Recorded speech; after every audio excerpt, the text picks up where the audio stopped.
Welcome to Offline. I'm Jon Favreau. I'm Max Fischer. It's been a week. Oh my God. It's been a week. So we have a few lighter stories to cover. Burning questions like, have the brands ruined humor on the internet?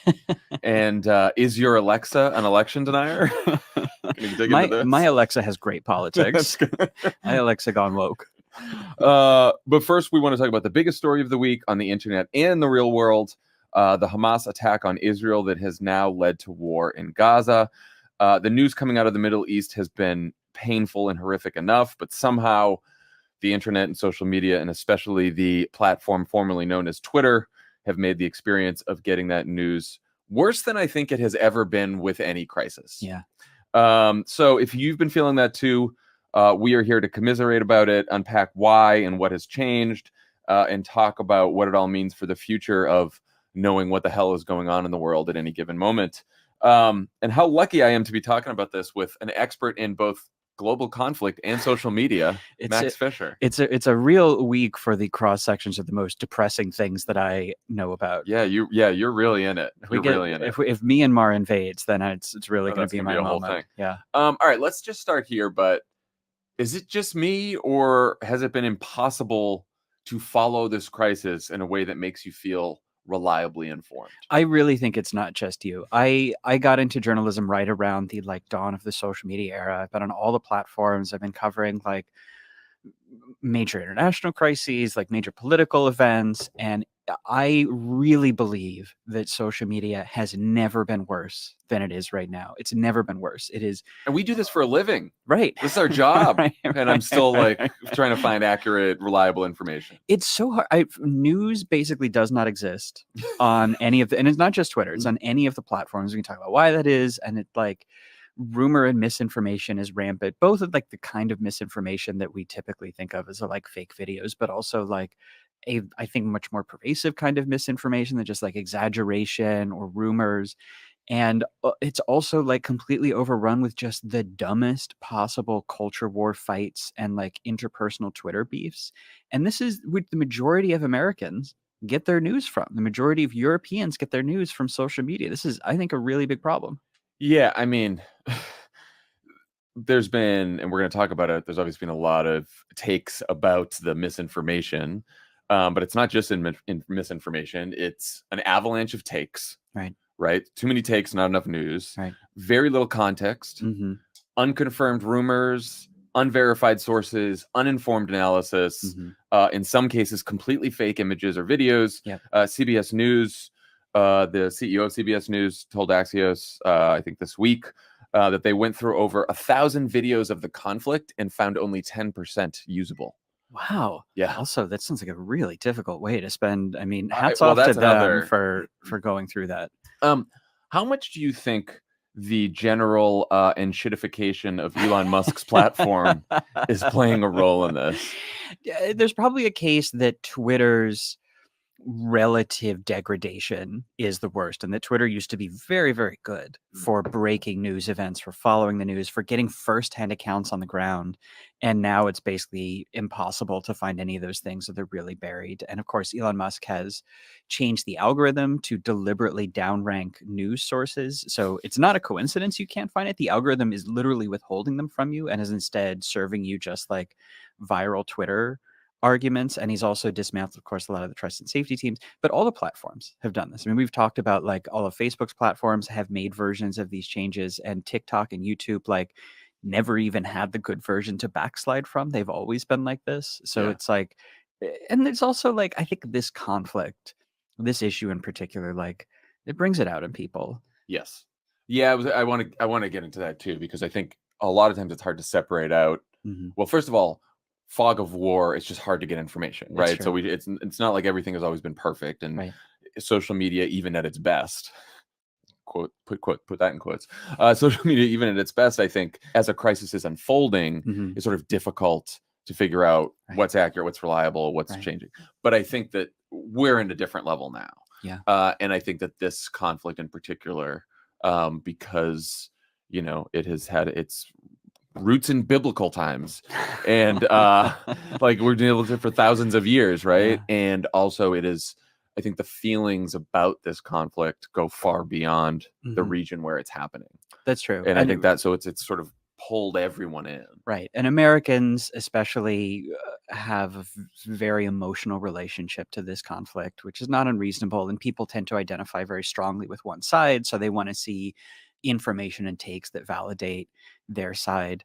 I think it's also just important to talk about, like, when we hear misinformation, we think like the fake Hamas videos or things Mhm. like that. And it's definitely a big part of it. But I think that the like way more pervasive kind of misinformation right now, which I think is illustrative of where social media is going, are things that are just like a little bit exaggeration or a little bit decontextualization or something that's like uncertain and is taking the kind of like hookiest possible version of events that like we think of misinformation as something that like other people do. Like we would never do that because we don't need Yes. to lie because we're right and our side is righteous and we don't need to do misinformation. But like I am really telling you, if you were active on social media, I think there's like a 90% chance that you have shared misinformation in the past week. And that doesn't mean you're a bad person. You're following the No. incentives of the platform, but they're like, I can tick through like a couple Yeah. examples of so the like kinds of misinformation that I think it's easy for us to not identify as such are a lot of things like and I'm so sorry, these are really horrible, so I'm gonna try to gloss over them a little bit. Like, there was a video of an Israeli woman that had been taken hostage in Gaza, and from the initial video, it was not clear whether she was alive or dead. And the reports that circulated on Twitter said that she was confirmed dead and confirmed sexually assaulted. And like, you could look at that video or that photo and reasonably make that conclusion, but the version that so many people saw was the most extreme interpretation of it. That now is just like fact for a lot of people, and you hear politicians repeating. Yeah. Similar to that, there was at one point when Netanyahu made a statement where he called on all Gazans to leave buildings occupied by Hamas, which is terrible because that means like apartment blocks. It got a little bit like weirdly mistranslated, and it sounded like he was saying all Gazans need to leave Gaza. And then again, that was like we Oh, had I see. I didn't know that until just now. exactly, right. And it's like, it's, you could reasonably look and be like, well, what's the difference? Or it's still bad. And that's true. But it's just like these versions of events where you get like multiple take cycles before it gets corrected. And then there are just like people do a lot of takes that are very emotional and very like, uh, I'm really taking a strong stand on behalf of my side that it's hard to label misinformation as such, but are just exaggerations in a degree that I think are really misleading people. Like I've seen a lot of tweets in the last few days that said that most Palestinians support Hamas to some degree, Hmm. and like there's probably some truth to that, but it's also a lot more complicated, and it's the kind of thing that you wouldn't put like a fact check stamp on necessarily.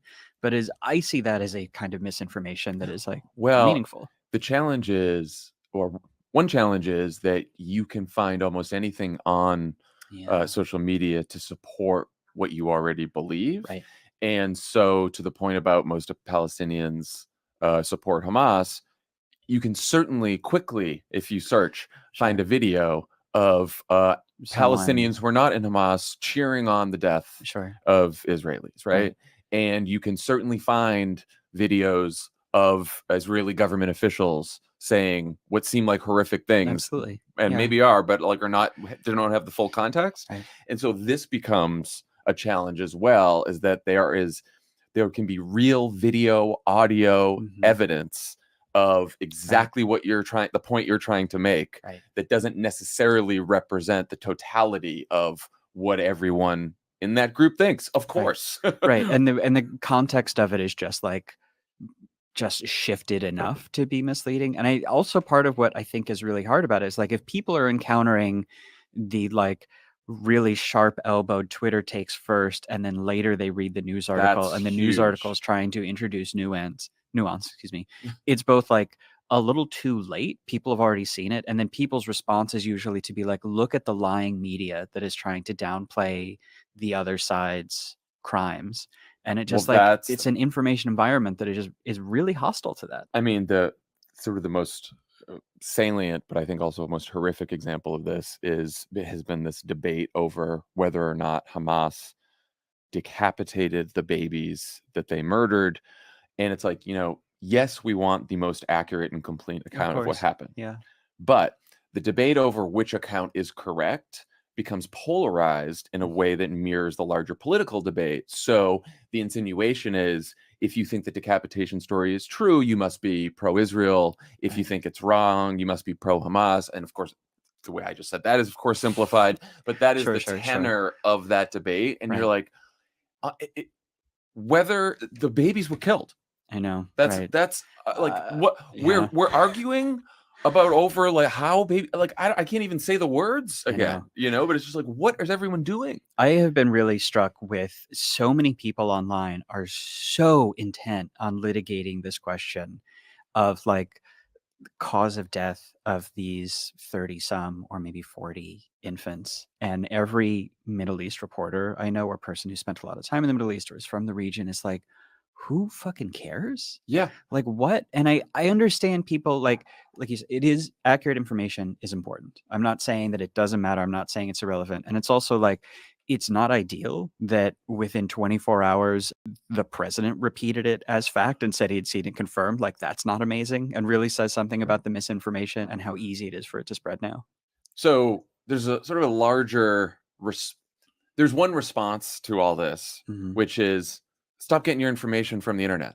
Yeah. Right. And who cares? Or social media. Social media. Right. Yeah. And it's all on social media. And just like put your phone. We've said this. Put your phone down. Walk outside. Do something else. Yeah. How are you doing with that? Because I'm not doing well. Not well. Yeah. But like a couple people have made this point. Ryan Broderick made it in his Garbage Day newsletter, which is like Twitter has become a terrible source of information, but is still the place where journalists and especially political leaders and policymakers go to make news and get news. Yeah. So even though it is, and Ryan said, Twitter has continued to remain at the top of the digital funnel while also being 4chan levels of rotten, it's still being used to process current events in real time, even though it doesn't have the tools or the leadership necessary to handle that level of responsibility. So what happens is, it is this just garbage dump of misinformation or information that's exaggerated, to me, take all that kind of stuff. And yet somehow it's still getting to Joe Biden. I know. He's the president of the United States. And it's not just him, right? Like other world leaders, journalists, people who do not necessarily have the intent to misinform, but are sort of just getting this bad information anyway. And I even think, like, I hate talking about this story because it's so horrific, but even as you get into the debate over the story about the infants, it seems as if it was an honest mistake. It does. On whether they're happy or not, and it was just people again, trying to get the best information, and somehow the internet always attributes bad intent to misinformation, when sometimes misinformation is just an honest attempt to tell the right account, and just people fail. That was a doozy right there. That was a doozy. This is a new one. This was going to be a pre-show video. But when I was watching it, I discovered this is them soft pushing that censorship is needed and coming to push back against Palestinian solidarity. And this is what the establishment always does, and these guys are a representative of the establishment. They frame a new policy as something good for you to get rid of some bad shit. And they always come up with some legitimate examples, but the application is never aligns with what they tell you in the beginning. So when they're saying there needs to be some sort of, there's just a wild, wild west out there, people having different perspectives. You mean people are thinking for themselves? We all have to have a unison sort of perspective on everything, in particular Israel. And then one key thing that they said that really made me say I need to play this is because he said, and what's happening is if you're getting the point of view of some random YouTuber, they didn't say YouTuber for whatever word they said, podcast or whatever said, take, before you actually hear the news, then you're looking at the news as lies. So they're saying people like RBN is getting to the people before they're able to get propagandized. This guy here, Max, I guess his name is. Listen to what he says. Let's listen. Right. And the context of it is just shifted enough to be misleading. And I also, part of what I think is really hard about it is like, if people are encountering the like This part. really sharp elbowed Twitter takes first, and then later they read the news article, That's and the news huge. article is trying to introduce nuance. Excuse me. It's both like a little too late. People have already seen it, and then people's response is usually to be like, "Look at the lying media that is." I don't listen to these guys too often, unless something comes across my eyes that's interesting. I think this is maybe the third time I'm covering them. But I haven't heard, and again, mine is minimal. I have heard sort of a mini conversation about something that does not indicate these guys are absolutely 100% establishment goons. Not like, oh, they're currently working for the establishment in order to put this narrative out there. This is it. Like I haven't heard anything. This is them admitting that they have lost the control over the narrative, and they dumb it down. They use words like the online left or the online people or these people on Twitter. These are all terms that are meant to be like slurs. Activist is another one they use. Activists online. These are meant to be slurs in their mind. But they have identified, and I'm not saying now they're just unidentified, but they're coming out saying basically, listen, guys, you may be hearing other takes that are giving more truth. And then when we come with the propagandized story, cover story, you need to stop listening to those people. That's what these guys are out here to do, to get ahead of the people that are getting ahead of the story. And that's the unique thing about independent media, is that a story drops. We're not waiting for a schedule. We can go, you know what, turn on the camera and the light and let's go right now.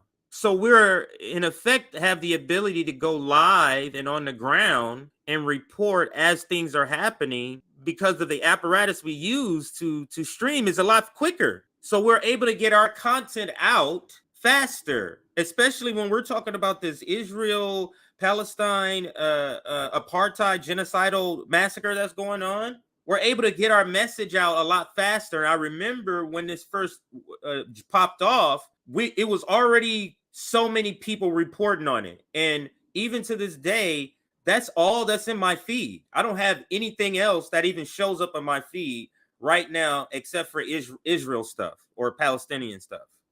That's it.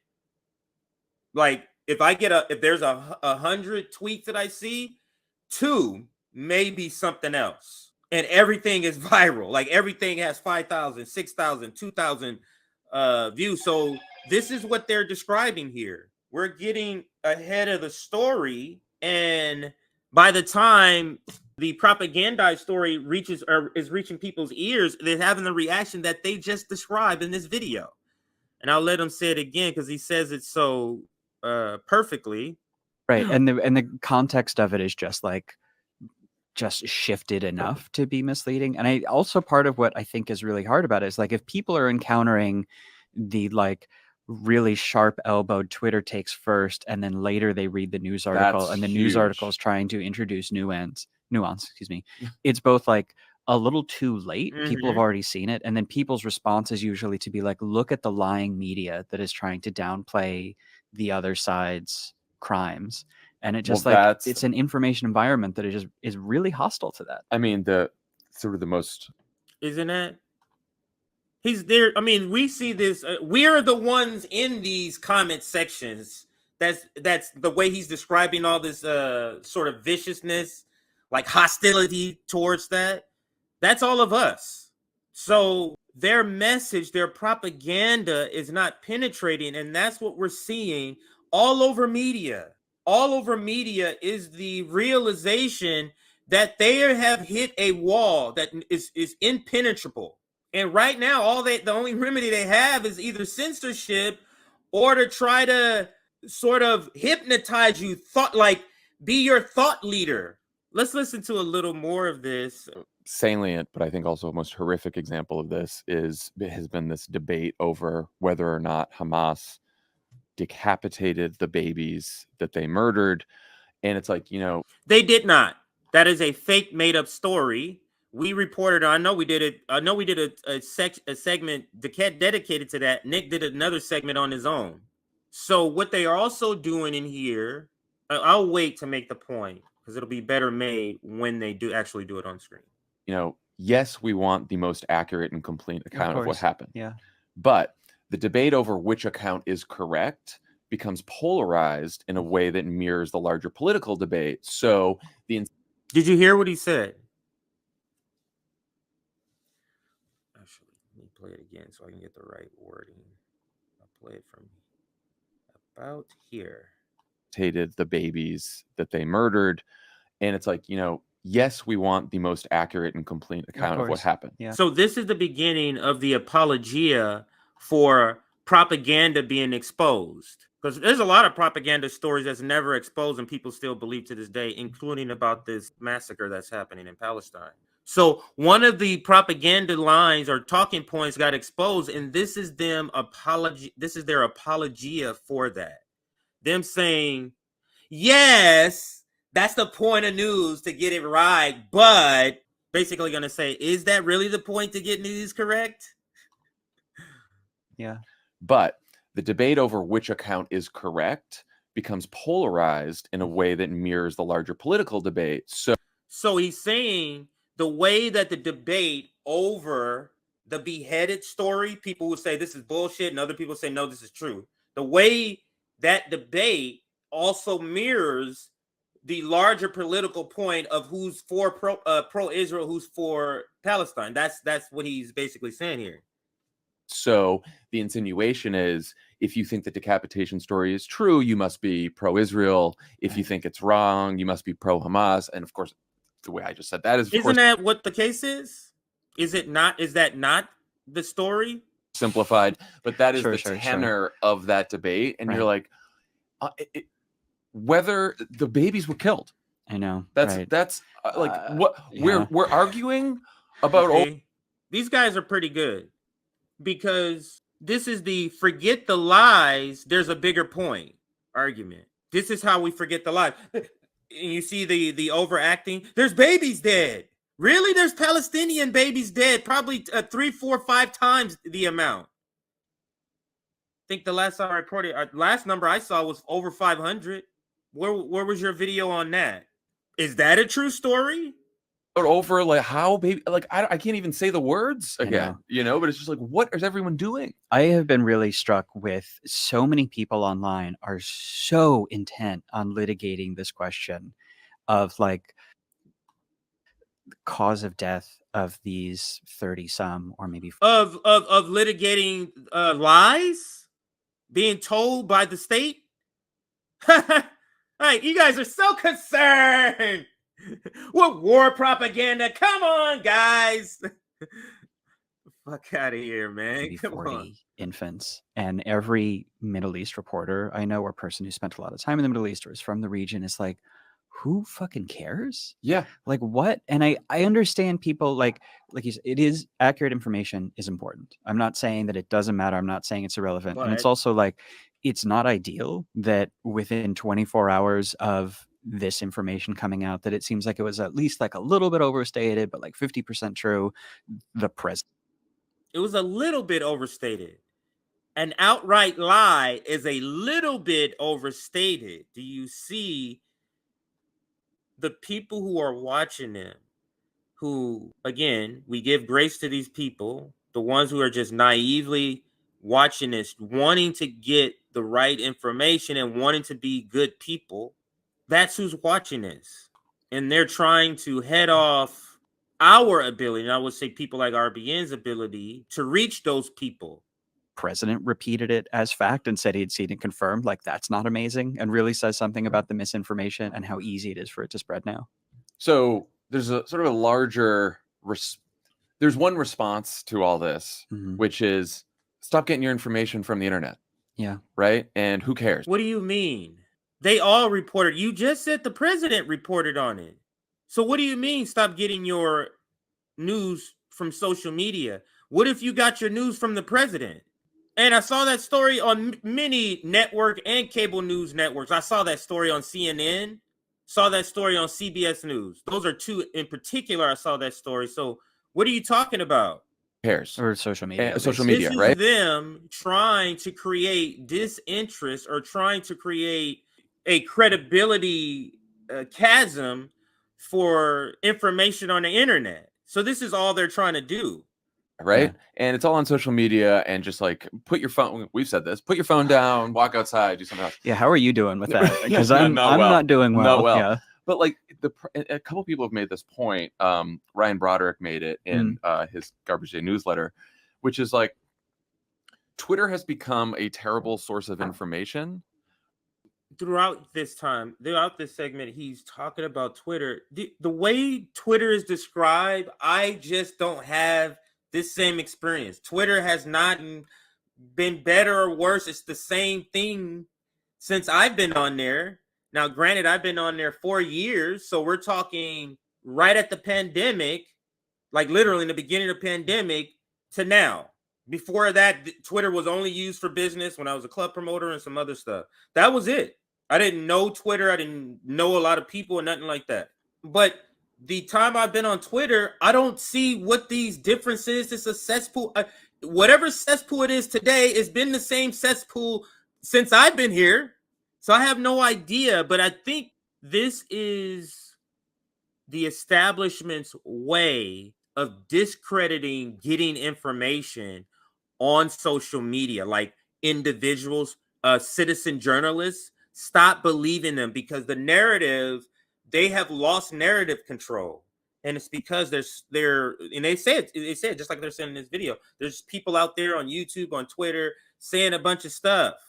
And people are believing other regular people over corporate produced news. But let's continue a little bit more. But is still the place where journalists and especially political leaders and policymakers go to make news and get news. Yeah. So even though it is, and Ryan said, Twitter has continued to remain at the top of the digital funnel while also being 4chan levels of rotten. It's still being used to process current events in real time, even though it doesn't have the tools or the leadership necessary to handle that level of responsibility. Tools or leadership, handle that level of responsibility. That's language about censorship. Tools, leadership, responsibility. Those are words you use when you're describing censorship without saying the word censorship. So what happens is it is this just garbage dump of misinformation or information that's exaggerated, to me, take all that kind of stuff. And yet somehow it's still getting to Joe Biden. I know. He's the president of the United States. And it's not just him, right? Like other world leaders, journalists, people who do not necessarily have the intent to misinform, right, but are sort of just getting this bad information anyway. And I even think, like, I hate talking about this story because it's so horrific, but even as you get into the it's debate so weird that in the last 2 years, no one was having these conversations about quote unquote misinformation and how we need to eradicate it. Like literally, if I just think back 4 years pre me getting on Twitter, I've never heard anybody having this conversation. But now this is a thing that it is very important that we must scrub all places that people freely talk. This is a weird conversation that we're having, and we're just having a conversation and nobody's saying, this is weird that we're having this conversation. The story about the infants, it seems as if it was an honest mistake. It does. He just said honest mistake. This show, Pod Save America, just called deliberate lies dressed up as war news that got exposed because it was flimsy. And this is what they have to say about that. About the infants, it seems as if it was an honest mistake. It does. That excuses what? Right. On whether they're hep or not. And it was just people, again, in the fog of war trying to get the best information. And somehow the internet always attributes bad intent to... You mean we always attribute bad intent to the U.S. empire responsible for millions of deaths since its existence? Why wouldn't we just look at the history? Show us any history of them having quote unquote white lies that doesn't have bad intent behind it. Do you have any examples of these? I mean, just take Julian Assange and the things that he exposed. Was it good intent behind what he exposed or bad intent behind what he exposed?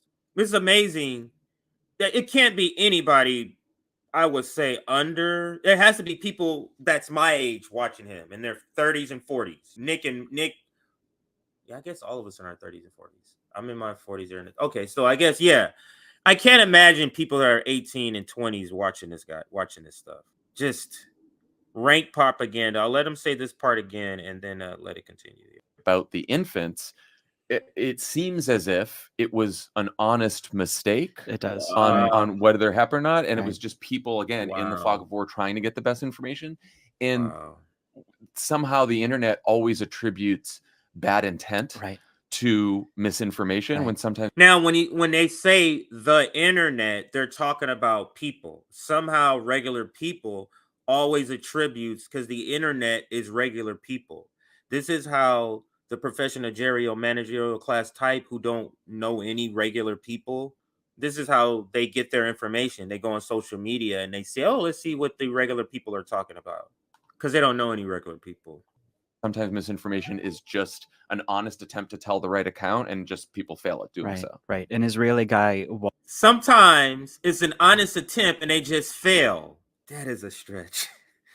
Walked into an incredibly horrific scene of a massacre, saw some tens of numbers of dead babies, some of whom had been. Are you talking about the dead babies that the reporter who was reporting live, and everybody says a viral video, I reported on it yesterday, reporting live, breaks down live because she has to report that she says, I personally have seen dead infants, and she describes their gruesomeness. I won't have to go into that.